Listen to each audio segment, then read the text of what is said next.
मित्रों, आपने रामायण को टीवी पर जरूर देखा होगा या आपने इसके बारे में कहीं सुना होगा।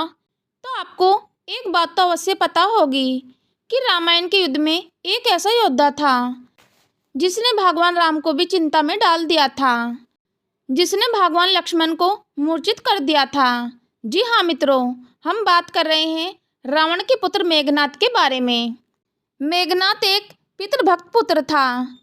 यह जानते हुए भी कि राम भगवान है और उसके पिता ने सीता का हरण करके गलत कार्य किया है, इसके बावजूद भी उसने पिता का साथ नहीं छोड़ा।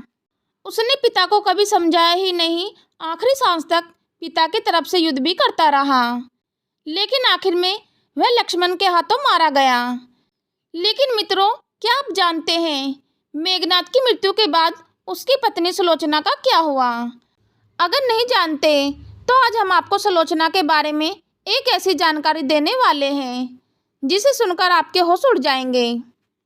युद्ध के समय जब मेघनाद अपनी माता मंदोदरी से मिलने पहुंचा तो मंदोदरी मेघनाद से बोली, इंसान मुक्ति की तरफ अकेला जाता है पुत्र। यह सुनकर मेघनाद ने अपनी माता से कहा, अगर पिता को ठुकराकर उसे मोक्ष या स्वर्ग भी दिया जाए तो वह उसे भी ठुकरा देगा।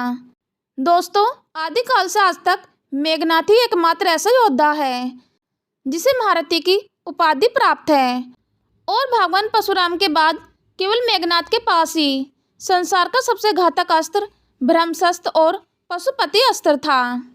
इसके साथ ही मेघनाद ने अपनी घोर तपस्या से त्रिदेवों को प्रसन्न कर उनसे कई अस्त्र प्राप्त किए थे।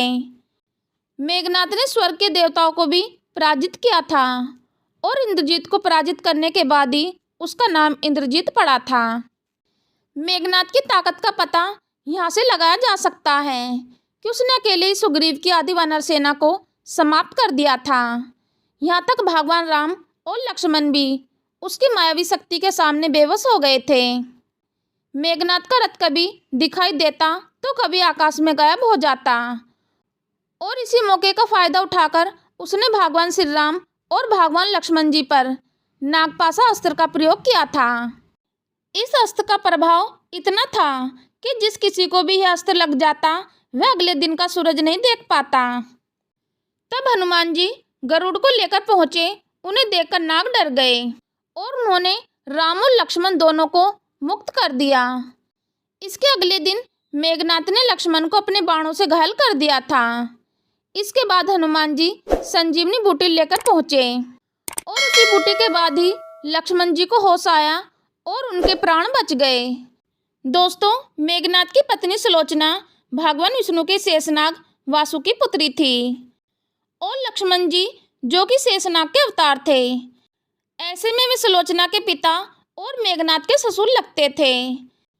जब मेघनाद तीसरे दिन युद्ध में जाने लगा तब उसे ज्ञान हो गया था कि श्री राम और लक्ष्मण कोई साधारण मनुष्य नहीं बल्कि सभी भगवान विष्णु के अवतार हैं। युद्ध में जाने से पहले वह आखिरी बार अपने माता पिता और पत्नी से मिलने पहुंचा। मेघनाद जानता था सभी भगवान के सामने वह ज़्यादा देर नहीं टिक पाएगा, लेकिन अब भी वह सुलोचना से मिलने से घबरा रहा था। उसे लग रहा था कि अगर वह पत्नी से मिलने गया तो उसके आंसू देखकर वह भावुक हो जाएगा और इस युद्ध में कमज़ोर हो सकता है। लेकिन जब मेघनाद सुलोचना के पास पहुंचा तो उसने देखा कि उसकी आंखों में एक भी आंसू नहीं था। इतना ही नहीं, सुलोचना ने एक कर्तव्यनिष्ठ पत्नी की तरह अपने पति को युद्ध में जाने का साथ दिया। वह जानती थी आज उसके पति का आखिरी दिन है, फिर भी उसने पति के सामने एक भी आंसू नहीं बहाया। युद्ध से पूर्व भगवान राम ने लक्ष्मण से कहा, सुलोचना एक पतिव्रता नारी है, इसलिए मेघनाद का सर भूमि पर नहीं गिरना चाहिए। लक्ष्मण ने मेघनाद का सर धड़ से लग करके श्री राम के चरणों में रख दिया था। भगवान राम सुलोचना को संदेश देना चाहते थे कि उसका पति वीरगति को प्राप्त हुआ है। इसी वजह से उन्होंने मेघनाद का दाहिना हाथ काटकर सुलोचना के पास भेज दिया। हाथ देखकर सुलोचना को यकीन नहीं होता, इसलिए उसने भुजा से ये वृत्तांत लिखने को कहा। तब मेघनाद की भुजा ने युद्ध का सारा वाक्य लिखकर सुलोचना को बताया। सुलोचना ने भुजा को उठाया और वह सीधे रावण के पास पहुंची, जहां उसने अपने पति के साथ सती होने की आज्ञा मांगी। लेकिन पति के सरोवर धड़ के बिना सुलोचना सती नहीं हो सकती, इसलिए उसने भगवान राम से उसके पति के शव को ले जाने की आज्ञा मांगी। भगवान राम ने उसका आदर सत्कार किया और सुग्रीव को मेघनाद का शव लाने के लिए कहा। वहां जो कोई भी मौजूद था यह जानकर हैरान था कि सुलोचना को युद्ध के बारे में कैसे पता चला। तब सुलोचना ने बताया, उसे मेघनाद की भुजा ने पूरी कहानी सुनाई है। वानरराज सुग्रीव ने जैसे ही यह बात सुनी, उसने सुलोचना से कहा, अगर तुम्हारे पतिव्रता धर्म में वाकई इतनी शक्ति है तो तुम अपने पति के कटे हुए धड़ को वापस जोड़कर दिखाओ। तब सुलोचना ने अपने पतिव्रता धर्म को आज्ञा देकर सिर को धड़ तक पहुंचने के लिए कहा। इस पर मेघनाद का कटा हुआ सिर जोर जोर से हंसने लगा। भगवान राम सुलोचना के स्वभाव से पहले ही परिचित थे।